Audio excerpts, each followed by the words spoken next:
नमस्कार दोस्तों, आप लोगों को याद होगा 5 अगस्त 2024 जब बांग्लादेश के अंदर कई सारी घटनाएं घट रही थी, वाइड स्प्रेड प्रोटेस्ट उभर के आ रहे थे और उन सारी चीजों के चलते बांग्लादेश की प्रधानमंत्री शेख हसीना को बांग्लादेश छोड़ के जाना पड़ा। और जैसे ही यह घटना हुई उसके बाद पूरा वेस्टर्न मीडिया एक्टिव हो गया। उन्होंने एक नैरेटिव फैलाना शुरू कर दिया कि बांग्लादेश की प्रधानमंत्री ने तो रिजाइन कर दिया है। बट रिसेंटली एक इंटरव्यू के अंदर बांग्लादेश के प्रेसिडेंट द्वारा कहा गया कि मेरे पास में कोई भी डॉक्यूमेंट्री एविडेंस नहीं है कि शेख हसीना ने हकीकत में रिजाइन किया था या नहीं। और उनके इस स्टेटमेंट के आधार पर अब यह माना जा रहा है कि बांग्लादेश की जो इंटरिम गवर्नमेंट है, यानी कि ये जो आदमी है ये इलीगल है। इनकी सरकार के द्वारा जो भी डिसीजन लिए गए वो गैर संविधानिक है, क्योंकि संविधान के अनुसार आज भी प्रधानमंत्री शेख हसीना ही होंगी, क्योंकि उन्होंने अभी तक रिजाइन नहीं किया। जिसके बाद यह चीज कई सारी बाहरी ताकतों को नहीं पची, जिन लोगों ने उस समय पर इस प्रोटेस्ट को सपोर्ट किया और इवन बांग्लादेश के अंदर इन प्रोटेस्ट को कराया। ऑब्वियसली मैं किन कंट्रियों की बात कर रहा हूं, आप उन कंट्रियों के बारे में बहुत अच्छे से समझ पा रहे होंगे।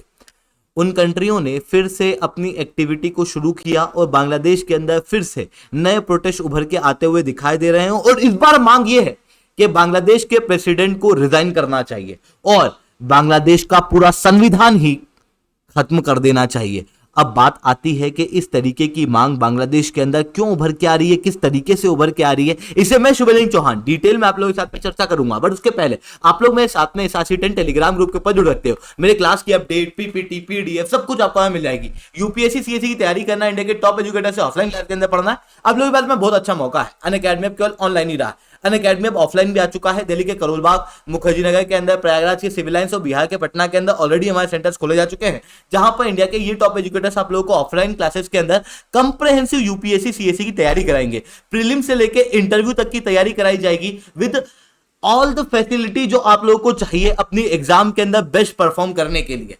अगर आपको अनअकैडमी के ऊपर जुड़ना है, नीचे डिस्क्रिप्शन के अंदर मैंने 2 लिंक दी हुई हैं, उन लिंक को खोलना, उनको फिल आउट करना, हमारी टीम फिर आपको रीच आउट करेगी और कंप्लीट गाइडेंस आप लोगों को देगी आपके प्रिपरेशन के अंदर। इसके अलावा अगर आपको स्टेट पीएससी की भी तैयारी करना है तो यूपी पीएससी के लिए आप प्रयागराज वाले सेंटर में और बीपीएससी के लिए आप बिहार वाले सेंटर के अंदर हमारे साथ में जुड़ सकते हो। आगे बढ़ने से पहले एक सवाल भी आप लोगों से पूछना चाहूंगा। कमाज 53949 टाइफून के व्हीकल रिसेंटली न्यूज में था, ये किस चीज के लिए जाना जाता है? आपके ऑप्शन है सेफ ट्रांसपोर्टेशन, ट्रूप और मिलिट्री कार्गो का करने के लिए माइन रिस्क एरिया में, या फिर ट्रांसपोर्टेशन ऑफ सिविलियन के लिए, एग्रीकल्चर पर्पस के लिए, या फिर स्पेस एक्सप्लोरेशन के लिए। सही जवाब नीचे कमेंट के अंदर आप लोग दोगे।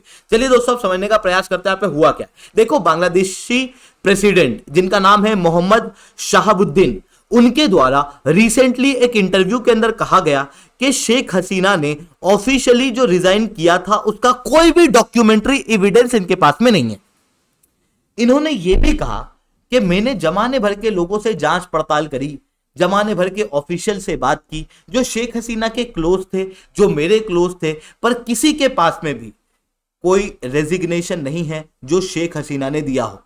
इनका कहना यह भी है कि शायद शेख हसीना के पास उस समय पर लिखित में रेजिग्नेशन देने का समय नहीं था, इस कारण से उन्होंने रेजिग्नेशन नहीं दिया होगा।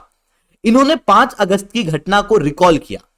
उसके बाद में इन्होंने कहा कि यार देखो 10:30 पे क्या हुआ था, मेरे पास में शेख हसीना का फोन आया, मतलब उनके ऑफिस से फोन आया कि शेख हसीना जो है वो बांग्लादेशी प्रेसिडेंट हाउस जिसका नाम है बंग भवन, वहां पर आने वाली है।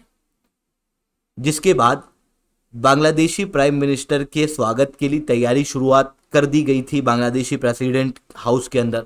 और जब प्रेसिडेंट हाउस के अंदर तैयारी शुरू हो चुकी थी, उस बीच में लगभग 1 घंटे बाद वापस से प्राइम मिनिस्टर के रेसिडेंस से फिर फोन आता है और कहा जाता है कि शेख हसीना नहीं आ पाएंगी। यही घटना होती है, यानी कि शेख हसीना बांग्लादेशी प्रेसिडेंट से मिली ही नहीं तो उन्होंने रेजिग्नेशन दिया ही नहीं। और क्योंकि रेजिग्नेशन दिया नहीं तो संवैधानिक रूप से आज भी बांग्लादेश की प्राइम मिनिस्टर शेख हसीना ही हुई। और अगर ऐसा है तो फिर अभी जो इंटरिम गवर्नमेंट है वो इसकी वजह से इलीगल घोषित हो जाती है।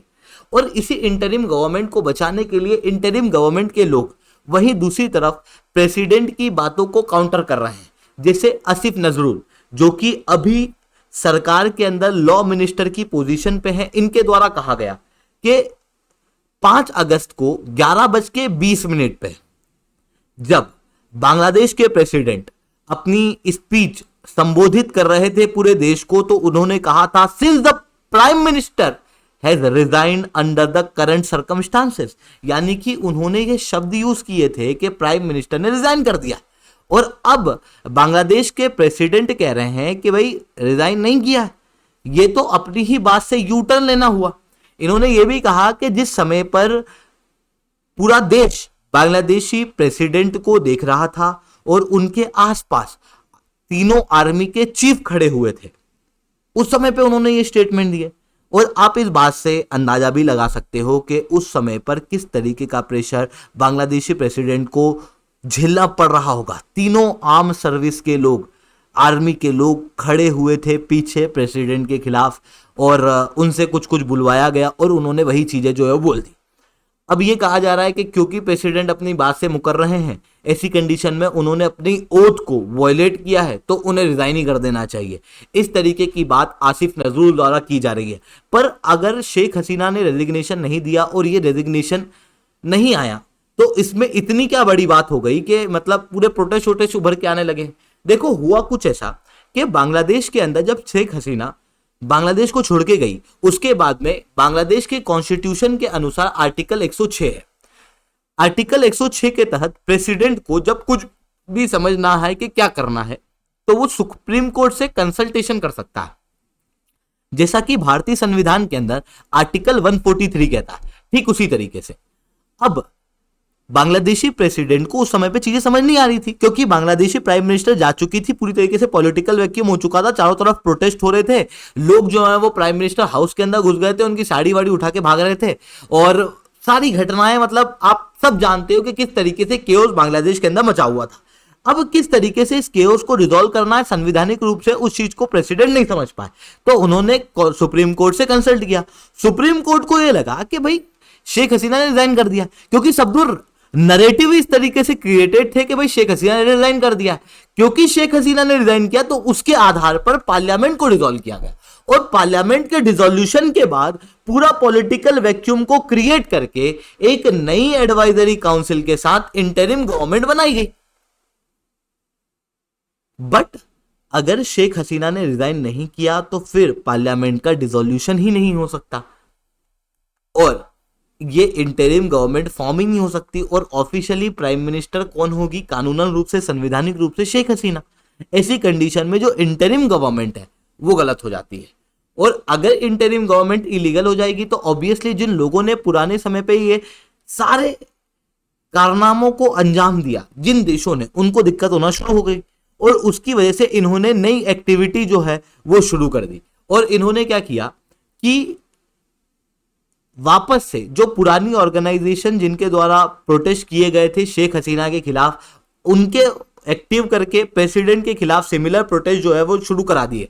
एंटी डिस्क्रिमिनेशन स्टूडेंट मूवमेंट वापस से एक्टिव हो चुका है, और इनके द्वारा प्रेसिडेंट हाउस को सीज कर लिया गया। हालांकि आर्मी पर्सनल वहां पर बाहर खड़े हुए थे, उन्होंने प्रेसिडेंट हाउस को प्रोटेक्ट करके रखा और इन लोगों को वापस से भेज दिया। इस बीच में साउंड बॉम्ब भी फेंके गए, इस बीच में कुछ कुछ गोलियां भी चलाई गई, लगभग 3 लोग इंजर्ड भी हुए।